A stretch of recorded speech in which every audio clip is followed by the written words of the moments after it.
a bookish video. So at the beginning of 2019, I did join in with a reading challenge set by the Wacky World of Lottie. It was the 19 books in 2019 challenge. She set a couple of questions or prompts, and then we had to choose a bomb. A bomb? No, not a bomb. Please don't choose a bomb. Choose a book from those prompts. So yeah, I did do like reading updates as I read each book for up to a certain point, but then, as you know, I went a little AWOL, and I've read quite a few books since then. So I thought I would just do a kind of roundup of it's middle of December now, so as I'm filming this, so spoilers, I didn't finish them all. But then again, I have read more than 19 books this year. So I thought I would go through the books with you. So the first prompt was to read a book that is also a film. I kind of went not with a film, but was on Netflix, because technically that's how we mostly watch most of our films nowadays. And I went with 13 Reasons Why by Jay Asher. And obviously this is a Netflix series, which was somewhat controversial for some people. And yeah, my daughter loves this book. She loves the Netflix series. And she was very excited to find out that I was actually going to be reading this. So yeah, I did read this. So I gave this a 3 stars, and I gave it 3 stars because to me that's an okay book. It's a good book that I enjoyed. Wasn't anything special, but it wasn't like forgettable. It's definitely something that I am going to remember reading. So this book is about a young girl who commits suicide, and she sends out 13 tapes, or is it 7 tapes? And they're all double-sided, because tapes used to have an A and a B side. And she has basically arranged for these tapes to go around to the different people that she kind of says is one of the reasons why she took her own life. So that's where the controversy comes in. Who is to blame for somebody committing suicide? Now you can make up your own opinions of that. I speak from experience. Some of you know, have had mental health issues, and I have been suicidal. I have been hospitalized because of my mental health issues. And yes, essentially the blame lies with the person committing suicide, but it's not about blame. It's about why somebody feels compelled to take their own life. It's not about blame. It's about, look, people, you need to be aware of what you're saying and what you're doing, because it affects the people around you. And what you might think is just a joke, somebody else might actually feel upset or demoralized or just feel really bad about it. So it's not about blame. She's not blaming these people. What she's saying is your actions had consequences. So yeah, I think the controversy about oh, who's to blame for suicides, yes, we're aware. I'm very much aware. The blame lies with the person who's committing suicide, but people have to be aware that their actions have consequences.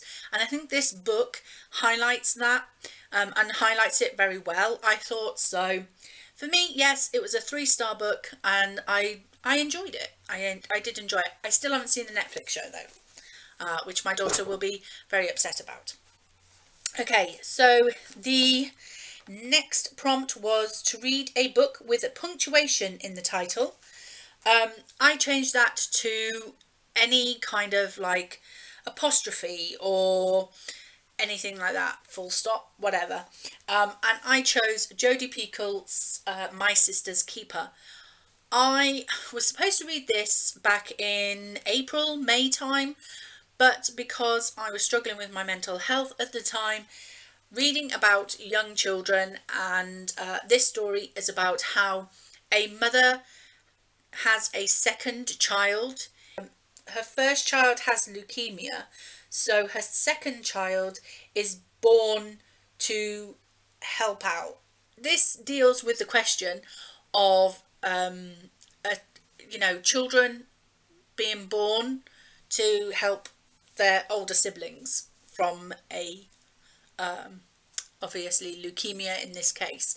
And because it was dealing with children and parents and their love for their children and all of that, back in May I just couldn't cope with that, and I did think I would read it again later. I would like pick it up maybe later in the year. I just haven't got to it.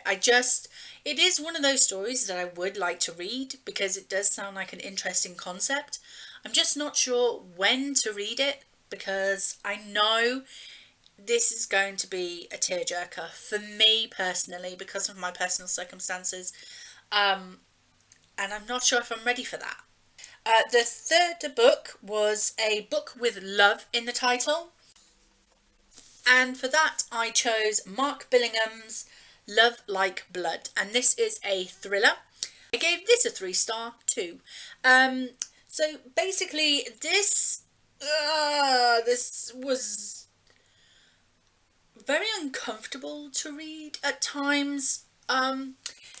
Mainly because the story is that D.I. Nicola Tana, my name, is investigating a series of organised killings in the Muslim and Sikhism community, and she believes that they may be honour killings. This can be slightly controversial. It was a good story. I enjoyed it. I didn't feel comfortable reading about the subject matter. It was very good, well written. I enjoyed like the atmosphere of it. I enjoyed the writing style of it. It was just a subject matter that I just felt a little bit like, I don't know if as a white British person I should be reading about honour killings in the Muslim Sikh community. It just didn't feel right reading that. I am very open to learning about different cultures. I just didn't feel comfortable reading about a dark side of a different culture. I know it does happen, or it has happened in the past. And murder's not a very nice thing to read about anyway. For whatever reason the murder is committed. But yeah, I enjoyed the story and I wanted to keep reading the story, and I did finish the whole book, and it's a big book. But I felt uncomfortable reading it, just because it dealt with the honour killings in the Muslim community. Okay, so the next book, I've lost my form. Where did I put my form?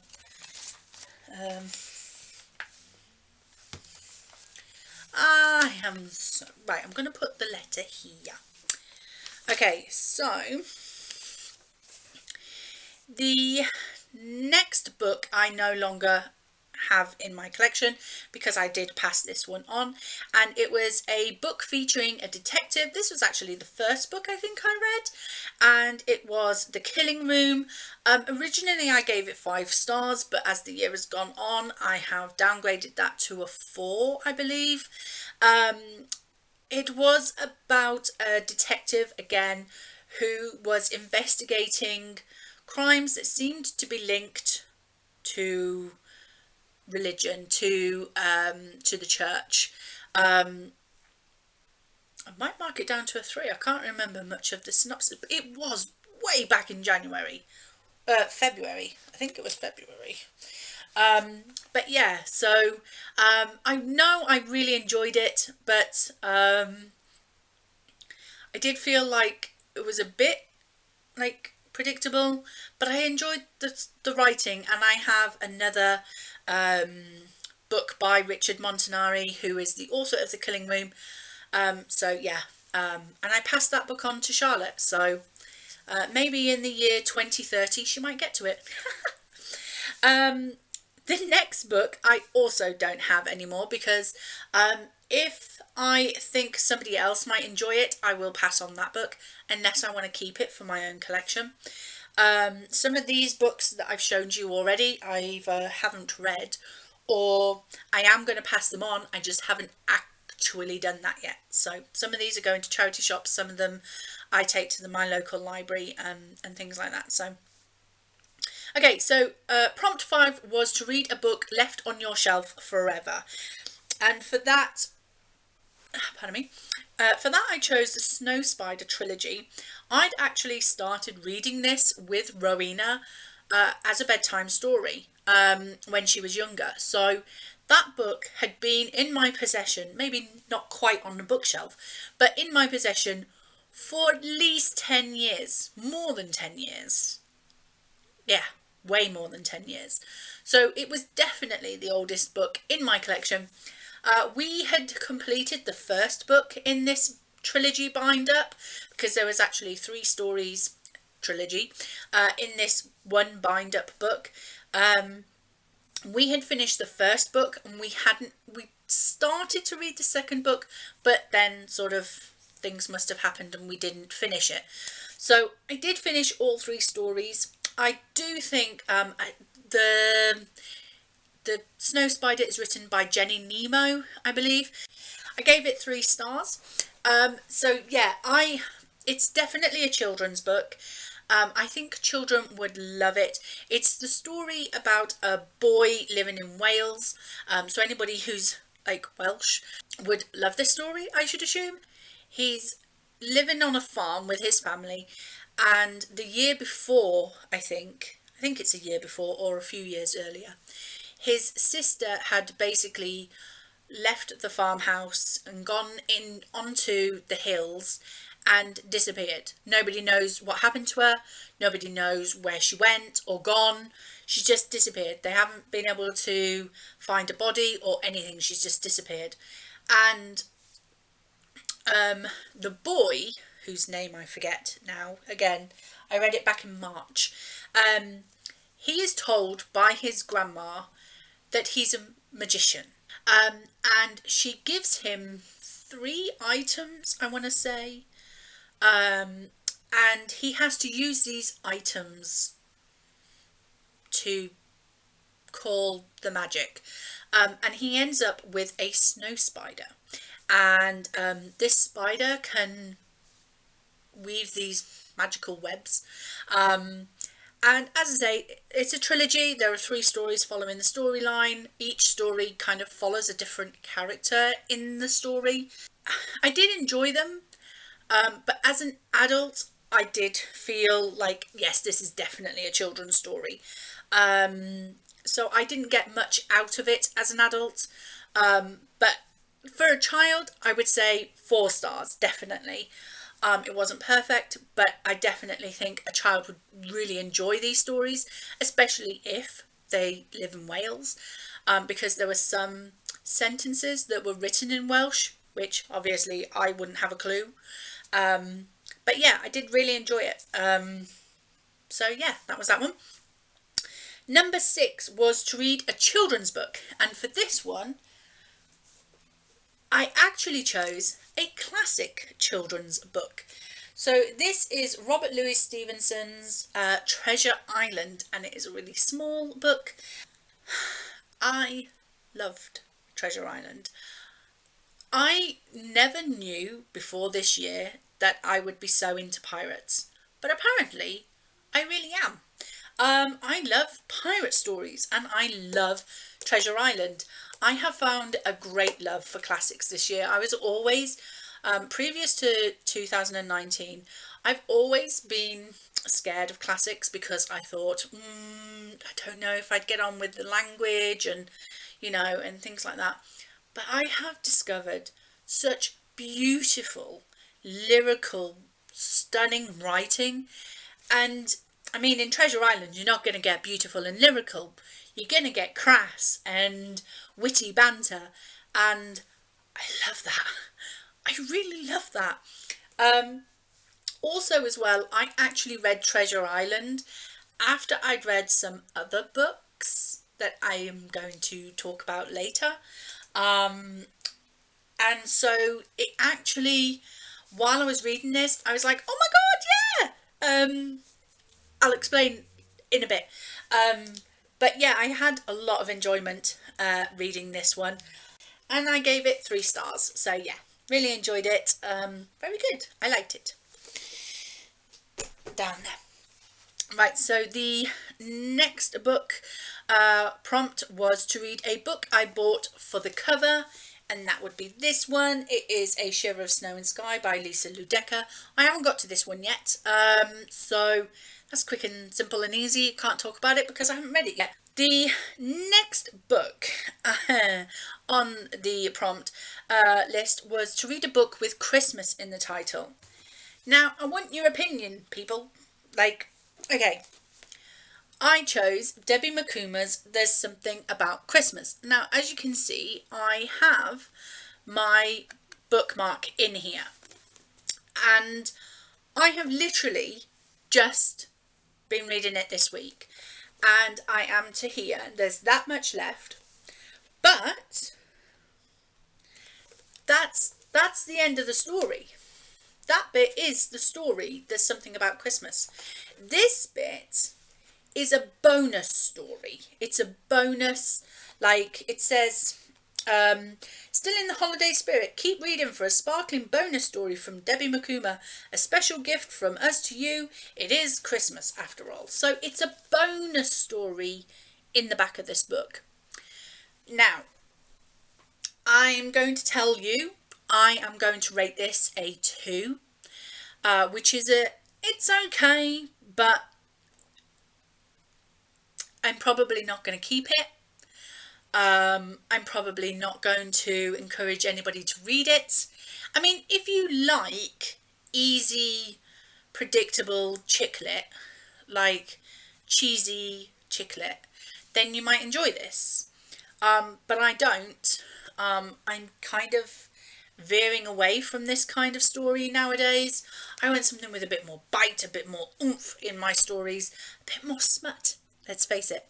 And this is kind of like a cheesy Hallmark Christmas movie.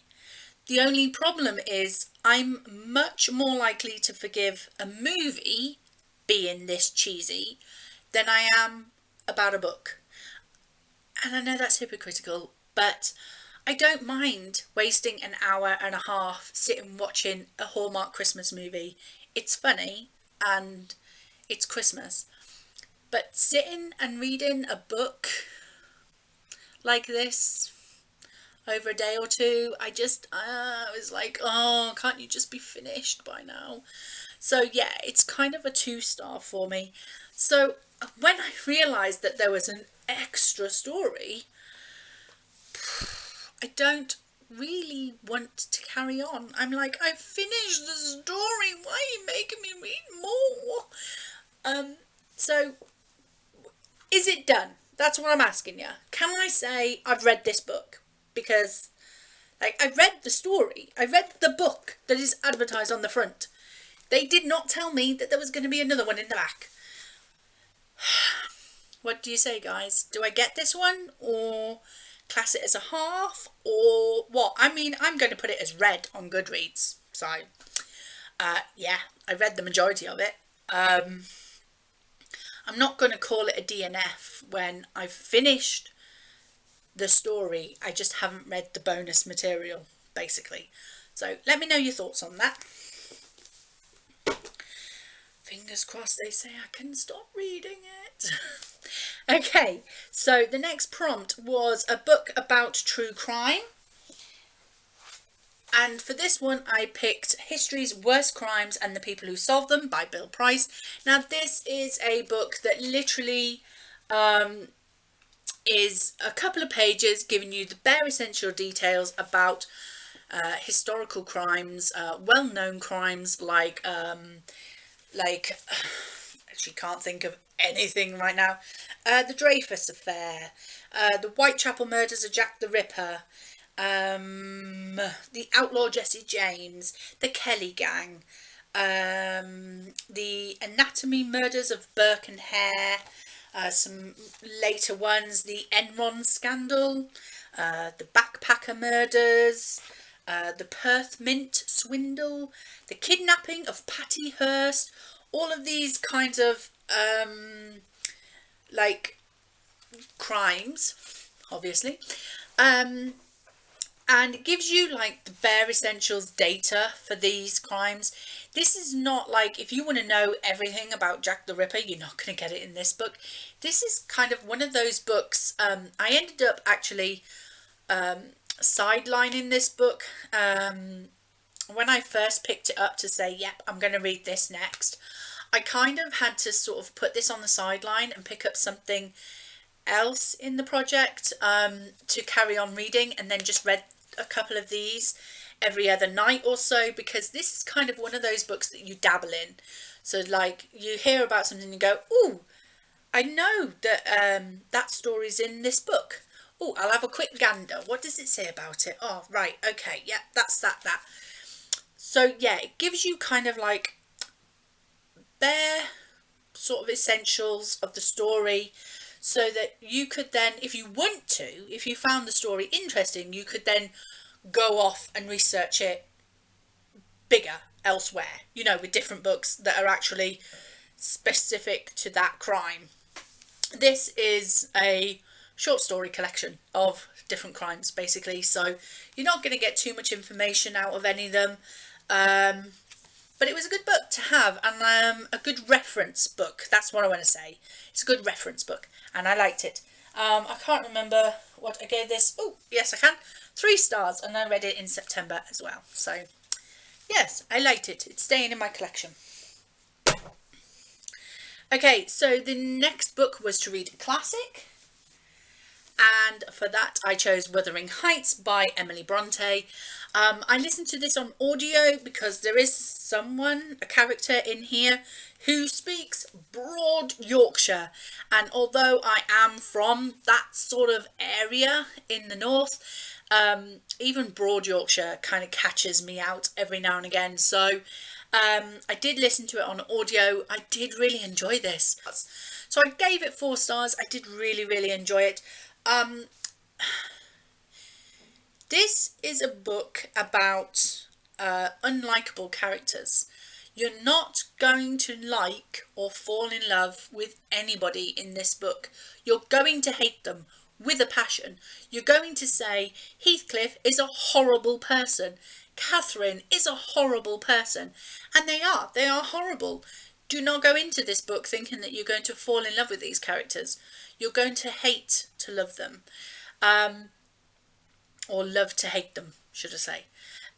So yeah, it's a very dark and very miserable kind of book. But that's perfect for it, because Wuthering Heights is set on the bleak moors of Yorkshire. And if you know the Yorkshire moors, they are bleak and miserable and just cold, and it's not pretty. Like, it is beautiful. On a nice summer day, it's a beautiful place to go for a walk. This would be a perfect book to sit down on a cold winter's night with a hot mug of hot chocolate and just delve yourself into this world. Yeah, I loved it. I did. I really enjoyed it. So that is Wuthering Heights. The 11th prompt was to read a book with colour in the title, and for that I read Flint and Silver by John Drake. Now, do you remember me talking about how much I love Treasure Island, and how when I was reading that I'd actually read it after I'd read something else, and so while I was reading Treasure Island I was remembering certain things about it? That's because of this book. This book is John Drake's prequel to the Treasure Island. So the John Drake explains in his sort of like the foreword, I want to say. Is it the foreword he explains in it? Yeah, it's in the afterword, at the back of the book. He explains that when he read Treasure Island, he had a lot of questions like, who was Captain Flint? And why did nobody know where this treasure was buried? And why did Long John Silver have a leg missing? You know, all of these types of questions. But because Robert Louis Steven, because Robert Louis Stevenson is no longer around, John Drake isn't able to get an answer to those questions. So he decided to write the answer himself. So Flint and Silver is the first book in a trilogy. You have Flint and Silver, then it's Pieces of Eight, and then Skull and Bones. And it's his trilogy sort of telling the story before Treasure Island. So I read the trilogy first and then I read Treasure Island, and Treasure Island then made so much more sense to me. I love pirates. What more can I say? I don't want to repeat myself, but you know, who knew? Okay, so the next book I no longer have in my possession, and that was a book with a name in the title. So I read The Short Second Life of Bree Tana. Stephanie Meyer, I believe, wrote that. She is the author of the Twilight series, and A Short Second Life of Bree Tana was a sort of novella about a character that you see in one of the books of Twilight. She said in her afterword in the book, said that, you know, some characters tend to stick around in her brain. So she decided to create her own story for Bree Tana. This was okay. I know there's a lot of sort of Twilight nowadays, people taking the mick out of it and stuff like that, but people have to remember it was huge when it came out. People went nuts over the books, over the films, and they have to remember that. This book though, The Short Second Life of Bree Tana, in my opinion, didn't need to be written. Maybe the author felt like this character was sticking around in her brain, so she had to just get that character out onto some paper. But for me personally, I did enjoy the books. I enjoyed the film until the CGI baby. That was just weird. But I didn't feel like this book needed to be read, and I certainly don't feel like it needed to be written, in all honesty. So yeah, I have given that to the charity shop. The next prompt, ooh, okay, this was my first DNF, which if you don't know means did not finish. So the prompt was to read a brand new secondhand book.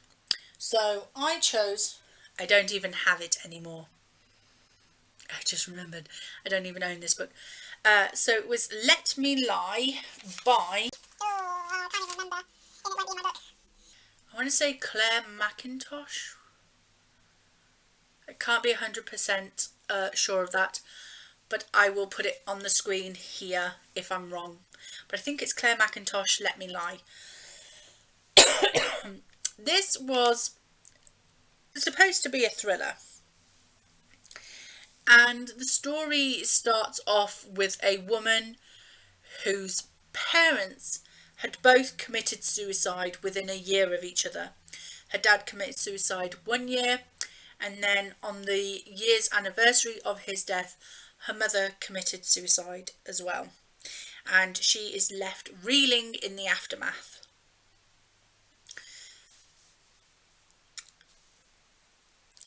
I didn't care for the writing. I didn't care for the plot. And then came a twist and I was like, you're having a laugh, go away.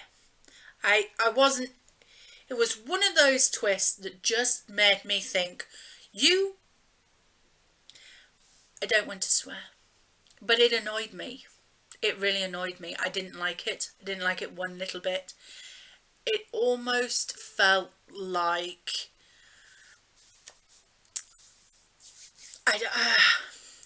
it felt like a cheat to me. I don't want to spoil the twist in case anybody else has it on their shelves and they want to read it. But for me, I didn't like the twist, and I was like, I don't want to read you. So I DNF'd it. I think I did read about 150, 200 pages of it, and it's only a 300, I had it down as a 385 page book, so I'd read like 2/3 of it, well, maybe half of it, and I didn't like it. So yeah, I was struggling to that point anyway, and then the twist happened and I was like, you can go off. It annoyed me, but anyway, let's move on. Prompt 14 was to read a book someone was giving away, and for that one I had chosen Shattered Icon by Bill Napier, and they weren't exactly giving it away. I found it on a tray, left on someone's seat, so I nabbed it. So I haven't got round to this yet. I haven't read it, so I can't say much about it. I can't say anything about it. I haven't read it yet. Do I intend to read it? Yeah, at some point. It sounds interesting. It sounds a bit kind of like Da Vinci Code-esque. So I'm interested. I just haven't got around to it. So that was quick. The next book is a sequel to a book already read. I kind of had to cheat on this one. So I chose City of Ashes, which was book 2 in the Mortal Instruments by Cassandra Clare. Yeah, this is a book about a young girl called Clare, who's quite conveniently here on the cover. She one day discovers that there is a whole other world within her world. So like an underworld in our world, like an urban fantasy. This is an urban fantasy. So basically she has the sight now. She doesn't have the sight. That's bollocks. What are you on about, Nicola? You've read 4 of these books. You should at least know the synopsis. Okay, so this book is about Clare, who comes across a whole kind of world that she didn't know existed. She comes to the realization that she is part of an organization called Shadow Hunters, whose job it is to protect the world from, or the humans, from demons, and who also have a tenuous relationship with downworlders, who are people like werewolves, vampires, fairies, that's the other one. So yeah, and yeah, she becomes engrossed into this world. I will tell you now, I have read 4 out of the 6 books in this box set. I'm currently on book 5.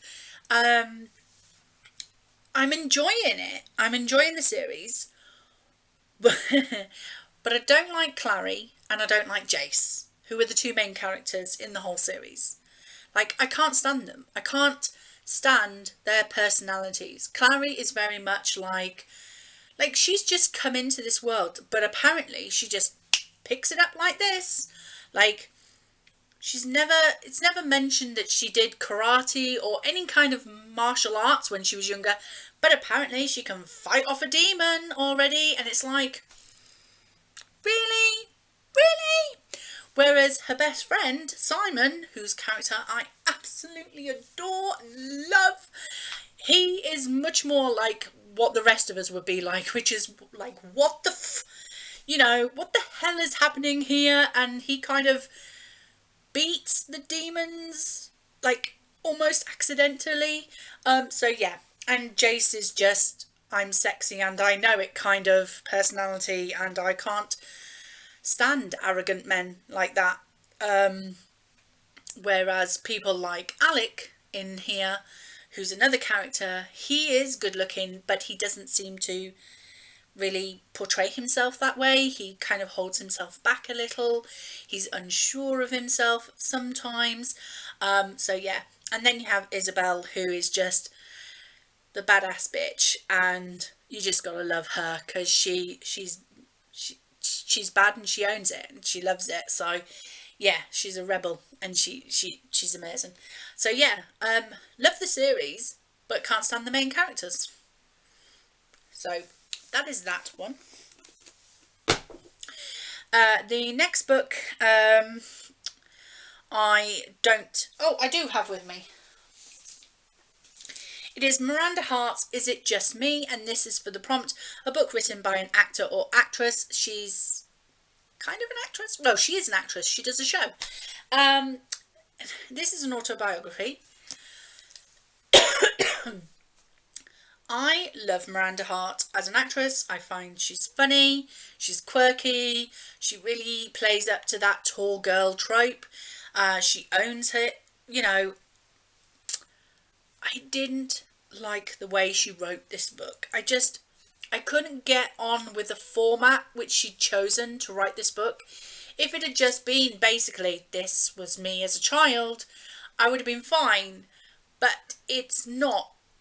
It's a weird setup, the way this book was written. And yes, it shows her quirky personality, but if I want to see her quirky personality, I'll watch her show. If I want to learn about her as a child and her upbringing, I want just normal, basic prose. You know, I just want words, not her quirkiness, and I couldn't get on with it. So this is the second book I had to DNF in this project. So yeah. The next project prompt is a book with a one-word title. For that, I read Denial by Peter James. This book. Okay, so this is about a famous actress called Gloria Lamarck takes her own life, and her devoted son Thomas is heartbroken, and he blames his mother's psychiatrist. Straight off from the beginning, you know he's the bad guy. It doesn't hide that fact, it plays along with that fact. This book is a really sick, twisted, really cringy book at times, and I'm talking like cringy as in, oh no, don't do that, oh no, that's horrible. There's some really like horrific moments in this book. You know, this could be a horror movie in all sense. And then right slap bang in the middle, there's a sex scene. And the words, oh my god, it's so big, how's that going to fit in, are uttered. And it's laughable. You can definitely tell that this was written by a bloke. Blokes should not write sex scenes. No. So, apart from that really cringy, really, like, laughable, and I laughed. I laughed, like, I was embarrassed for the book. I was embarrassed for the author. I mean, do you really think that's how sex scenes are? Do you really think that as women, that's something we might say? No. So apart from the really weird sex scene in the middle, I really enjoyed this book. I think this was, when did I read it? Let me have a look in my book. I read this in July and I gave it 4 stars. So it would have been a 5-star if it hadn't have had that cringy, stupid, laughable, embarrassing sex scene in the middle. It really is. It's so cringy. Like, don't do that, Peter James. Don't write sex scenes. You can't do them. It's just leave them alone. Stick to the horror. It's fine. I liked it. But yeah, so 4 stars for that one. I have a massive pile of books down there. Okay, moving on quickly. Number 18, a book with more than 500 pages. And for that one, I chose City of Bones, which is actually the first book in the Cassandra Clare Shadowhunters series. So I've already talked about this series. You know what I think. It's great. Moving on. Number 19 is a book chosen for you by someone else. Oh, of course, we had to. Of course, we had to end with this book. This book.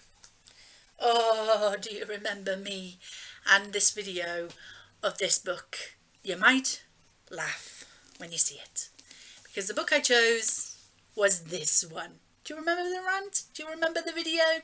I'm sure you probably do. This is the Templars History and Myth by Michael Haag. I can't... that name.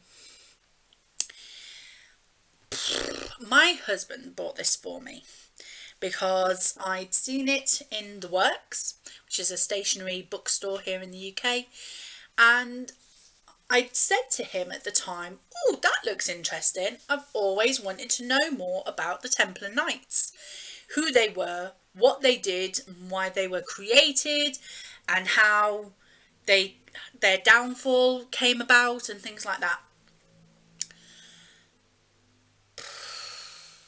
This book, I will link my ranty video for you down below, because then you'll get more information about it. This book I gave 1 star. And it wasn't... I do believe that I learned about the Templars. Like, bare essential facts. I took bare essential facts from this. It's quite a book. It's, what, 346 pages? Thereabouts. I put it as 346, but actually there's a lot more pages because there's a lot of information, like research, further research or further reading or whatever sort of pages in the back. The problem I had with this book was the author's tone, I want to say. I just don't feel like I got the full story. Like, I don't feel like I got a full history of them. And it took a long time. You know when somebody says, oh, it's a real slow burner? This is a really slow burner. Like, it took us like 3 whole like sections, because they're in like different parts. So like here you have part 3, the power. So it's in different parts, and it took about 3 parts to get into it, like into the actual Templar Knights. Like I granted, it gave me a bit of the history, like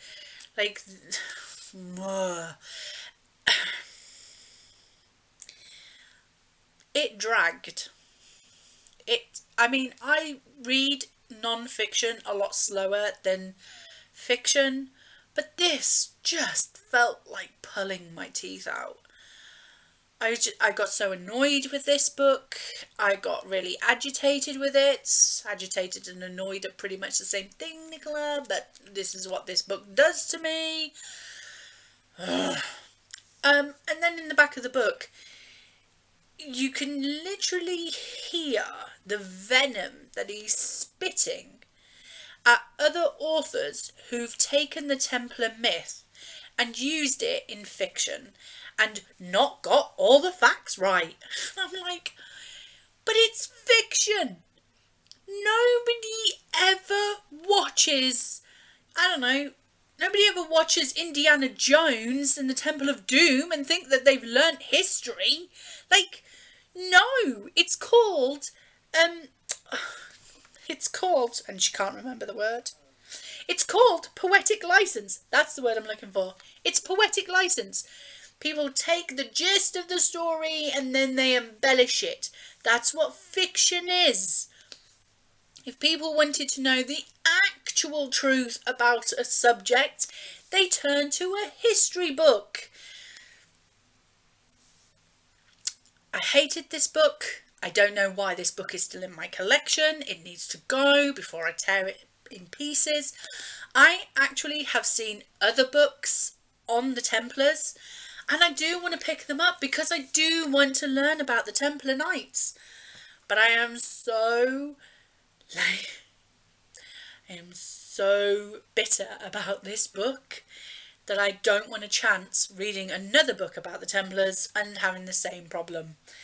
So yes, we had to end on a low, but that was it. That was all 19 books that I had in this challenge. There was 1, 2, 3 books that I haven't got to, but one of those I do plan on getting to before the end of the month, and then there was one book that I have read the majority of, found out there was a bonus story in the end, and don't really want to finish it. Let me know what you think I should do on that occasion. So yeah, would I say this was a successful 19 books in 2019 challenge? Yeah, I mean, I got 16 out of 19 books read, and possibly I will have 17 if I get to that of Shiver of Sky, a Shiver of Snow and Sky, whatever it's called. I call it a success. But yeah, that is it. That is my 19 books in 2019. If you enjoyed this video, please do like, comment and subscribe, and I will speak to you in the next video.